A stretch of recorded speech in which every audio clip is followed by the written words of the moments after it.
So this presentation is going to be very, very useful if you're interested in any of this type of Tesla technology, tuning coils, analyzing coils, what are the different harmonics and this kind of thing.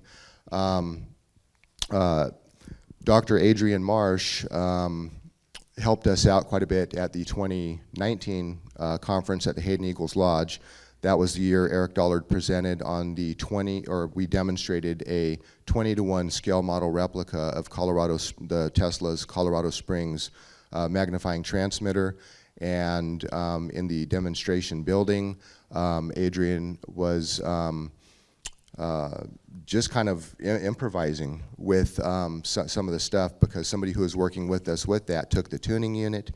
And so Adrian was able to improvise on the spot with his analysis methodologies to actually take one of our pulse modulators for the MWO, do a slight little modification, and it was running those 20-to-1 scale model coils.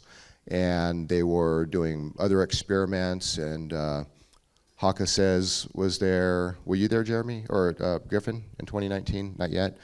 And so we had a lot of fun, but that's like, doing real science behind the scenes of seeing how these things can kind of come together. In 2003, Adrian established his own self-funded, not-for-profit research company called AMI Innovations, and he'll share the website with you, which I believe is going to be on the screen there at the bottom right of the slide. And when you go there, look at his work. It's absolutely beautiful, everything that he does. And but his primary research activity to date is the displacement and transference of electric power. Research into displacement of electric power attempts to understanding the underlying coherent mechanism of electricity, which appear to stem from the inclusive and interdependent relationship between the electric and magnetic fields of induction and their balance and equilibrium throughout the common medium. To date, a lot of as yet unreported research has been undertaken by Adrian and co-workers at AMI Innovations, and this is progressively being released in the form of online posts and video experiments on his website. Displacement of electric power and associated theories and principles remain Adrian's primary research interest and work in progress. So please help me welcome Dr. Adrian Marsh. Thank you, Aaron. Okay, so first of all, before we jump into these things, I want to us to consider a theme of what Tesla coils are really all about, or what they are about for me anyway. If we take this piece of wire, we could characterize this wire relatively straightforwardly. At low frequency, we can use this piece of wire to connect things together in electric circuits. And at higher frequency, we can consider this as to be part of a transmission line, or we can use it as an antenna for a transmitter or a receiver. And we can characterize that quite easily. There are still things not entirely we could characterize with that, but generally it's well demonstrated by electric circuit theory and by conventional electromagnetism. Now, this is a former. If I do this, and I wind our wire around like this, we've ended up with a coil, or a solenoid, let's say. Now, and the properties we know of this are different. If we look at circuit theory, we've got an inductor here. It has an inductance. Its properties are completely different to what it was when it was a straight piece of wire. And all we did is geometrically wound it around this. So that might have a core in it, it might be an air core, and that's going to affect its properties. So electromagnetism tells us it's a solenoid. And the transverse electromagnetic modes of electromagnetism, so the dielectric field, or electric field and electromagnetism, and the magnetic field together, that's well characterized. But we can go further with that. So in other words, if we consider another mode here, not just the transverse electromagnetic mode, but the longitudinal magnetodielectric mode as well, another transmission mode, then essentially now we have a Tesla transformer. It's not just a solenoid. It's a Tesla transformer. And that it becomes a cavity which can support a longitudinal mode, and we can talk about the relationship between the dielectric and the magnetic fields of induction. And it is that property, it's a single coil, but even so, as we learned yesterday as well from our other presenters, a single coil is a Tesla transformer. Because of those two distinctly different modes. And it leads to all of the exciting properties that we know about Tesla coils. Tesla, this is a legacy from Tesla, circa 1891, and he was really working with the Tesla magnifying transformer. We'll say a little bit more. I mean, we had some of that yesterday, and I'm going to say a bit more. It's a resonant air-cooled transformer, if you want to characterize it in an easy way to say. High voltage, high frequency electricity. It can produce huge voltage magnification. As you can see here, that is what's going on, or at least partly what's going on. Generators, there's a wide range of generators, spark, linear, impulse. We had Hackasys was using a linear amplifier yesterday. It's not around, it's probably down there, but the big box that he had, that's a linear amplifier with an exciter. A tube-based, and Griffin also demonstrated rotary disruptive generator the previous day as well, as an example of a spark gap generator. So there are many different power supplies, and the power supply matters, and I'm going to come on to that as well. So it's not just the coil, the Tesla transformer is important, and it's linear and nonlinear electrodynamics. So, in other words, the type of experiments that we can do in electricity, and if we take Eric Dollard's way of looking at electricity, in other words, quantity of electrification, then that is the combination of the dielectric induction field and the magnetic induction field. And then, of course, the number of coils that you're going to have in your Tesla coil, whether it's a single, a two coil, three coil, they all have different properties. You take a single coil Tesla transformer and you put it into coupling, whether it's direct with a wire or whether it's through magnetic coupling. You put it into coupling with another coil, its characteristics change.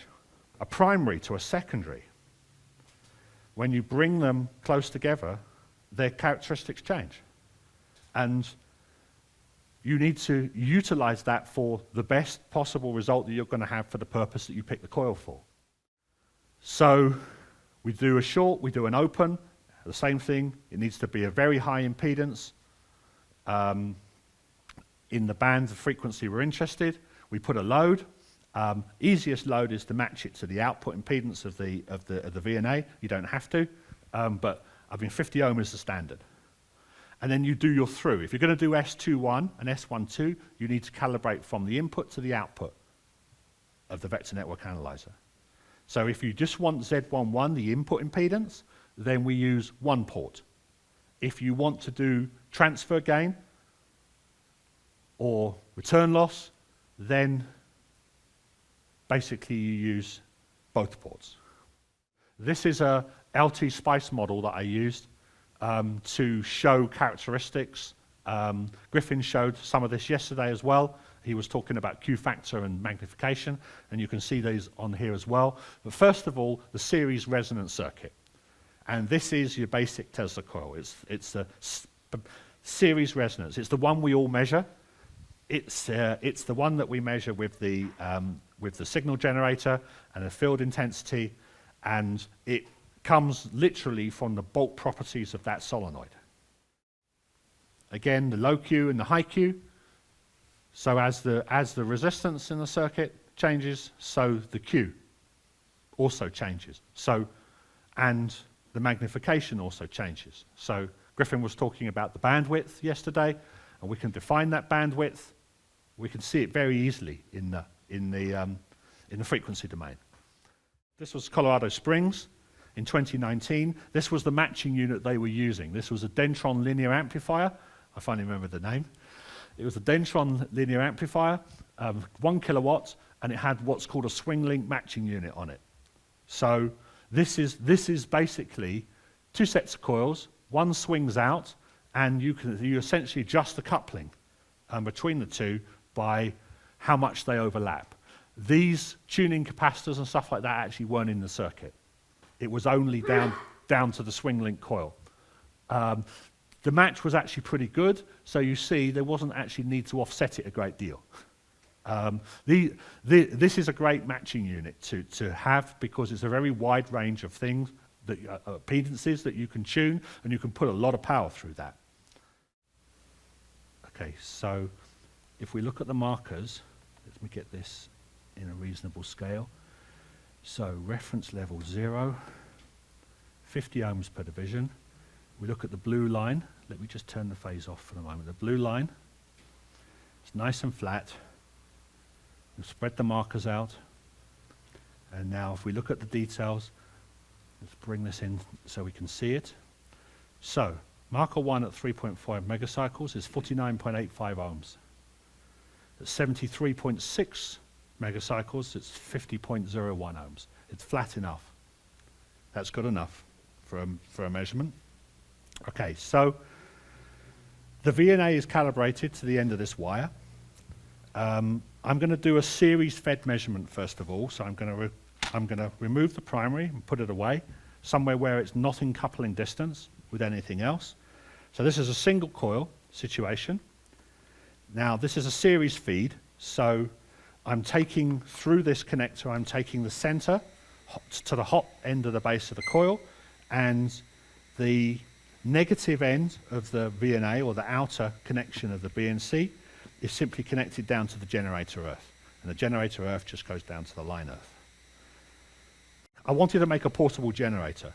On the one hand, because it's just so useful, but I'd also said to Aaron that I need to bring it in a suitcase. So I needed to get it in the suitcase. Literally, I did. I bought 2 suitcases and I put these in. So I wanted an all-in-one generator, which would give me, and I'll come on to the generator in the second demonstration and what is special about it. And I will take the tops off, and you can photo them and everything. It's all open source. So anyway, going back to this, so this is the broadband characteristics of the coil, and it already tells us a lot. There's a lot of modes we could be using here. So what I'm going to do is narrow it down so that we look at, I want to go into detail in one of those characteristics. So I'm going to say, go to about 6. So what we're measuring now, that big peak, I couldn't get it quite. I mean, I suppose I could just adjust it slightly.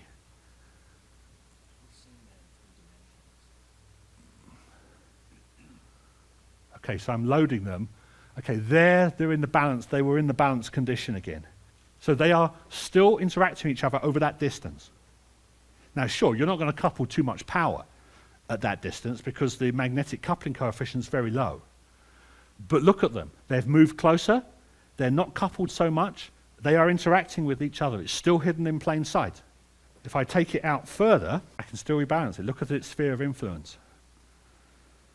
Its sphere of influence is actually huge. I mean, you wouldn't run it like that, but who knows? There might be some interesting reason to run it like that. Say, for example, if you're dealing with, somebody was talking about subtle vibrations in water, I think. No, you were talking about subtle vibrations. Well, this is an example of subtle vibrations going on, the 2 longitudinal modes interacting at a distance. I mean, eventually, if you take it right away,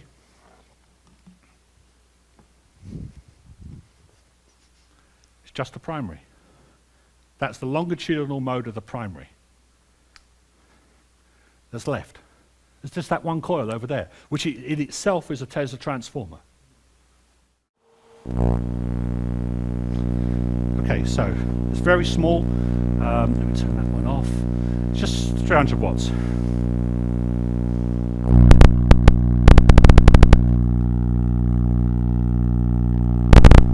hear the crackling, it's not quite shooting properly. I'm just going to adjust the grid bias a little bit. We demonstrated here first time since it's been demonstrated, since Eric Dollard in the 90s, the fractal Fern discharge, which shows a very specific relationship between the dielectric induction field and the magnetic induction field. And we see that that fractal Fern discharge produces something which is closer to the natural order that we normally see in the natural world. And that has two important conjectures that come from that. One is basically the natural order is a fractal base, it's a self-similar, self-repeating, and the other conjecture that we make is that because of the choreographed pattern it produces over time, which needs more research, that there may actually be intelligence in the basis of electricity at a very deep level.